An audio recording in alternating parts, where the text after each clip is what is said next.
चूहों ने बिल्ली को किया सम्मानित। एक जंगल में कई चूहे थे। वे पूरे जंगल में मिले हुए खाने को खाते हुए खुशी से रहते थे। ऐसे न जाने कहां से आई पता नहीं, पर उस जंगल में एक नई बिल्ली आकर घुस गई। उसके आने से चूहों के लिए मुसीबतें बढ़ गए। वह बिल्ली हर रोज चूहों को भगा भगा कर परेशान कर रही थी और हाथ आए हुए चूहों को खा जाती थी। इससे प्राण खोने के डर से सारे चूहे डर डर के जीने लगे। उस बिल्ली के कारनामों से तकने वाले सारे चूहे एक दिन इकट्ठा होकर उस बिल्ली से कैसे बचे करके बहुत देर तक चर्चा करने लगे। उनमें से एक बड़ी चूहा बाजू के पत्थर पर चढ़ के बाकी के चूहों को एक सलाह देते हुए बोली, बिल्ली के गले में एक घंटा बांधेंगे ना तो ठीक रहेगा। वह कहीं से भी आ जाए, हमें उस घंटे की आवाज से पता चल जाएगा, तब हम तुरंत छुप सकते हैं। इस तरह कुछ दिनों बाद खाना नहीं मिलने पर वह बिल्ली खुद ही कहीं चली जाएगी। बड़ी चूहे की सलाह उन सभी चूहों को अच्छा लगा। तुरंत सारे चूहे चर्चा करने लगे। घंटा कैसा होना चाहिए, कितना बड़ा होगा तो अच्छा होगा और कितनी दूरी से सुनाई देगा, इन विषयों पर बातचीत करने लगे। इतने में उन्हें पहले बिल्ली को घंटा कौन बांधेगा करके समझ नहीं आ रहा था। इसका जवाब तो किसी के भी पास नहीं था। अब कोई फायदा नहीं करके उन चर्चों को खत्म करके सभी अपने अपने घर जा रहे थे तो उनमें से एक छोटी सी चूहे ने कहा, कुत्ते मामू से घंटा बंधवाएंगे। लेकिन यह कैसे संभव है करके चूहे वापस आ गए और उसकी तरफ देखने लगे। तो उसने कहा, हाँ, हम नए साल का उत्सव मनाएंगे। उन उत्सवों में बिल्ली को सम्मानित करेंगे। मेहमान के रूप में हम कुत्ते मामू को न्योता देंगे। मेहमान से ही हमारे दुश्मन के गले में घंटा बंधवाएंगे। बोलते हुए उस छोटी सी चूहे ने पूरी उपाय बताया। यह उपाय अच्छा लगने पर सभी चूहे मान गए। तुरंत सारे चूहे कुत्ते मामू को साथ लेकर नए साल का उत्सव और उस दिन उसे सम्मानित करने वाली बात बिल्ली को बताए।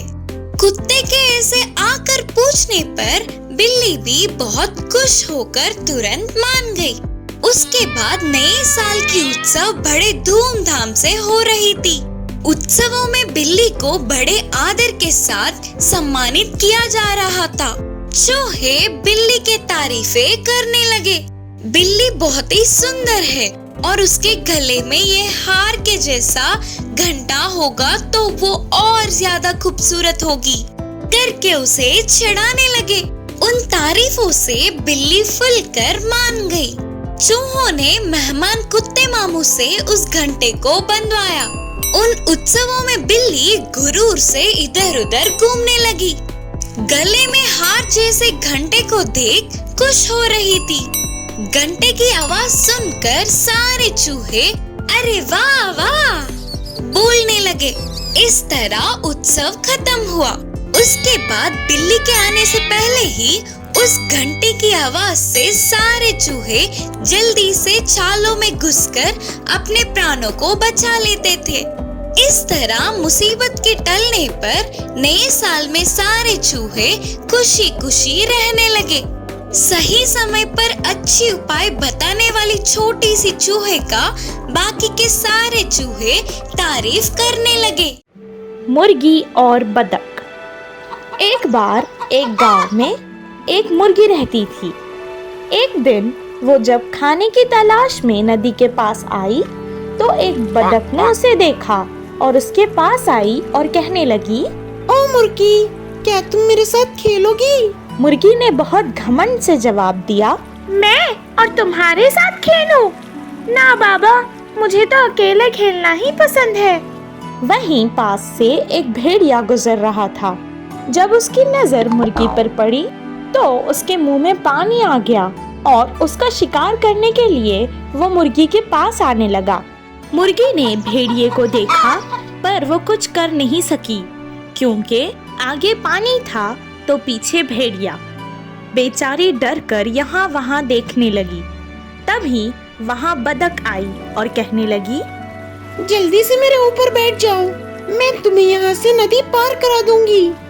मुर्गी उसकी बात मानकर तुरंत उसके पीठ पर बैठ गई और वो दोनों नदी के उस पार जाने लगे। भेड़िए ने उसे देखा और वो बहुत उदास हो गया और वहाँ से चला गया। मुर्गी बतख से कहने लगी, मैंने तुमसे खेलने के लिए मना कर दिया था और तुमसे बहुत बुरे लहजे से बात की थी, मुझे माफ कर दो। उस दिन से वो दोनों बहुत अच्छे दोस्त बन गए। किस्मत बदलने वाला प्यार और दया। ये बहुत पहले समय की बात है।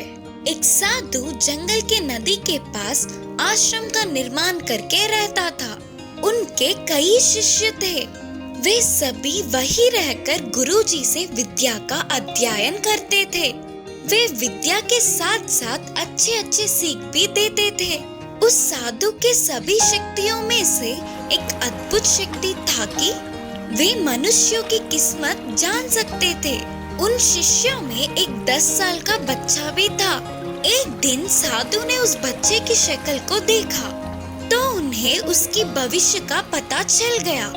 उस बच्चे की आयुष्य पूरा होने को था और बस कुछ ही दिनों में वह मरने वाला था। गुरुजी को उस बच्चे को देखकर बहुत दुख हो रहा था। वह बहुत ही अच्छा बच्चा था। ऊपर से सब कुछ एक ही बार में याद करने वाला था। न जाने क्यों अच्छे को ही वह भगवान जल्दी अपने पास बुला लेता है करके सोचता हुआ अंदर ही अंदर रोने लगा। मरने से पहले वह बच्चा अपने माँ बाप के पास होगा तो ठीक होगा करके उन्हें लगा।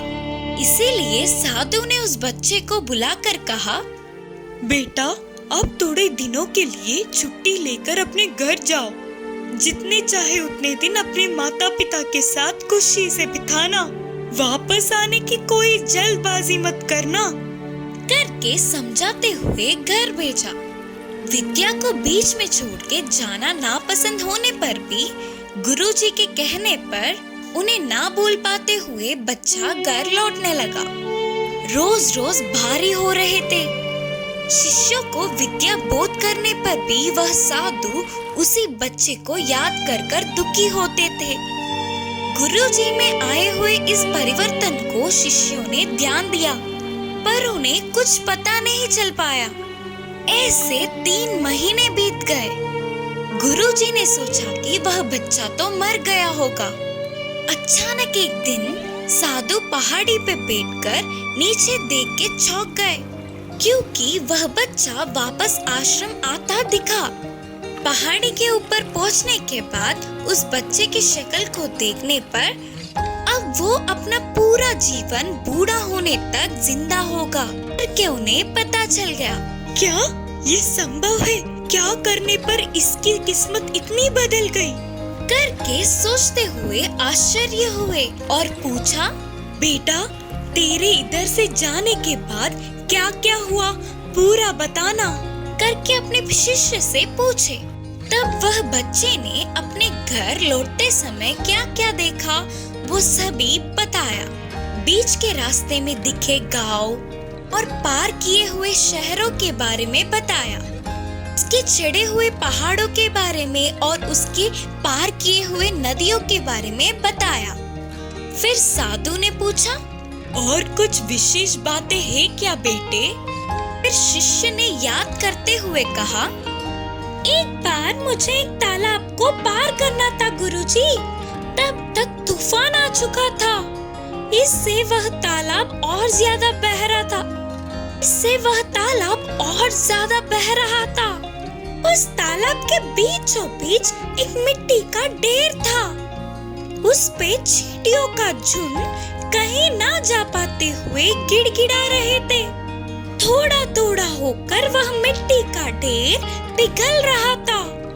अगर मैं थोड़ी भी देर और कर देता तो सारे चींटियां पानी में बह जाते।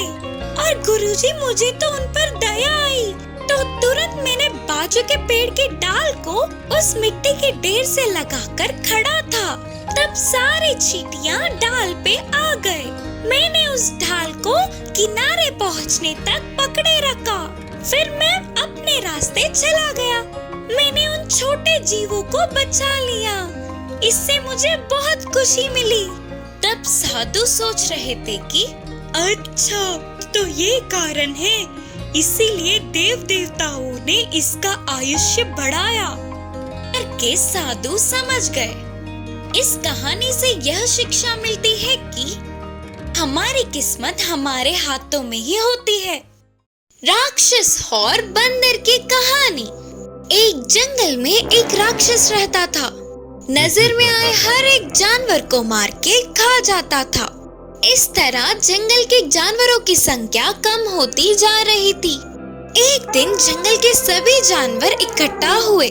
राक्षस को दिन में एक ही जानवर को भोजन की तरह बेचने का निर्णय किया। इसके लिए राक्षस भी मान गया। तब से हर रोज एक जानवर को राक्षस के लिए भोजन बनाकर बेचते थे। एक दिन एक बंदर की बारी आई। बंदर एक लकड़ी की बोरी सिर पे बांधकर नाच के खेलते हुए राक्षस के पास चल पड़ी। अरे नाचो नाचो नाचो नाचो नाचो वीर नाचो, नाचो नाचो नाचो नाचो प्यारे नाचो। ऐसे निर्भय होकर जा रहे बंदर को देखकर बाकी के सारे जानवर चौंक गए। बंदर जाके राक्षस के सामने निडर होकर खड़ा हुआ। यह देख राक्षस ने पूछा, ओए बंदर, मुझे देखते ही जंगल के सभी जानवर डर के कांप जाते हैं। तू क्यों इतना घमंड से खड़ा है रे? बोलकर डराने की कोशिश करते हुए चिल्लाया, महानुभाव, आपके जैसे महानों का भोजन बन के आना मेरा सौभाग्य है, पर मेरा एक संदेह है। क्या है वो?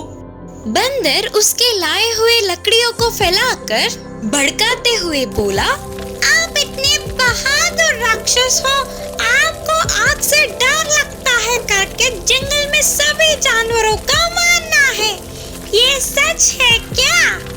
किसने बोला? मुझे किसी आग वाग से डर नहीं लगता। अच्छा, तो फिर इस आग में कूदकर आपके धैर्य साहस दिखाइए ना। अपने आप पर बड़ाइयां देने वाला राक्षस अब कुछ न कर पाते हुए आग में कूद गया और तुरंत मर गया।